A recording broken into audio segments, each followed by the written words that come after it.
Congrats! Aral ka mabuti. Kailangan kaya lang card niya. Mag-top 1 ka na next year, ha? Oo, kasi Wow! Mylene proud na ipakita sa Daddy Paul niya ang award sa school nila.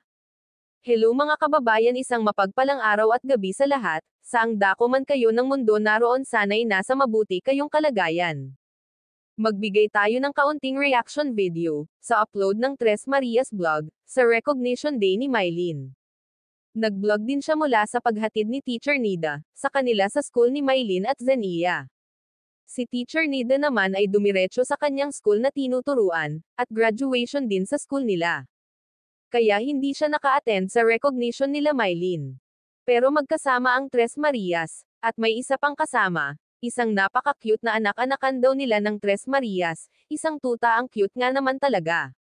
Si Mylene ay top 5 sa kanilang class at may mga awards pa siyang natatanggap. At proud siya na ipakita kay Pugong Be a Hero, at napakasaya niya.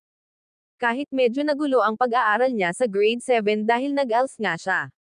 Tapos bumalik ulit sa grade 7, kahit nagkaganon nakuha pa rin niya ang top 5. Ibig sabihin magaling talaga si Mylene, kaya sabi ni Pugong Be a Hero, dapat sa next pasukan top 1 na siya.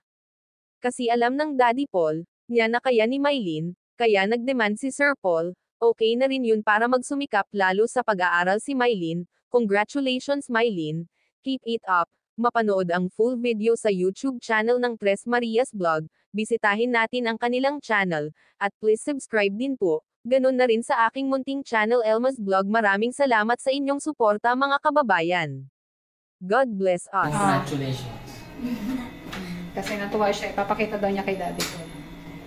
Basta next year, kailangan top 1 na yan. Mag-aral na mabuti, ha? Mabuti. Kaya yan naman, ni Mylene, kaya. Kasi yung mga, ano lang niya, ano tawag dito? Yung mga activities mo doon. Kasi noong grade 6 kasi active po siya sa mga activities, kaya mataas ang performance. Eh syempre, hindi ka naman, doon kasi, na-expose ka namin noong grade 6 sa mga activities. Dito kasi medyo hindi ko po siya na, ano, dahil malayo sa akin. Sali kasi huwag ka nahiya na. Medyo may adjustment pa po si Mylene kasi sa high school. Ayan. Congrats! Ayan. Okay naman. Lahat line of 8, may isang line of 9. Pasa! Anong top ka? 5. Wow, top 5. At least top 5. Oo, kasi nga